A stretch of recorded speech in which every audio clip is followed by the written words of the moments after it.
Vino para Merdini, recibió y giró. Ya levantó la cabeza, tocó al medio para Santa Cruz. Buen anticipo por parte de Vargas. Caía Santa Cruz, que se queja de un golpe. Esa es la cámara donde se ve exactamente el pisotón. Sí. De Vargas sobre Santa Cruz. Ya tiene bastante claro el panorama el señor Ya Juan está Gabriel. la decisión tomada. Bueno, iba hacia el área, ¿eh? Sí, penal para Libertad. Penal para Libertad. Posibilidad para el Gumarelo de abrir la cuenta en este partido. Esta es la toma del pisotón a Roque. Esto también se ve. Dará la orden el árbitro. Ya autorizó Benítez. Va Lorenzo.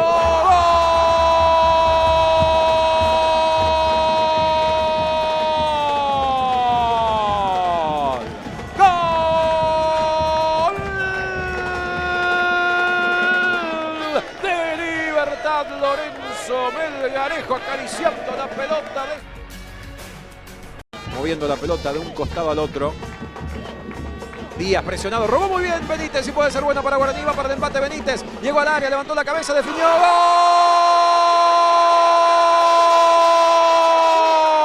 ¡Gol! ¡Gol!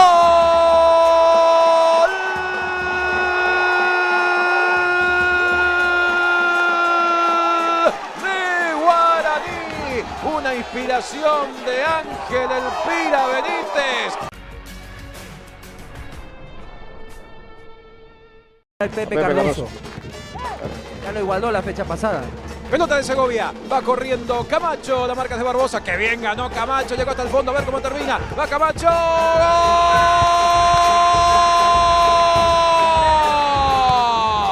¡gol! ¡Gol!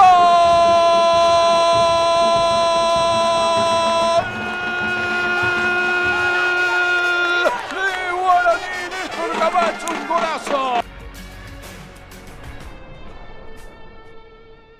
Esta derrota de Libertad va a ser la primera.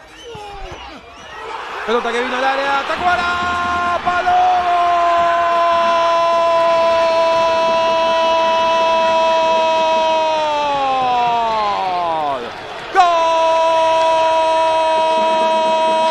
¡Gol! De Libertad apareció el goleador histórico para dejar su sello, para rescatar al Gumarelo.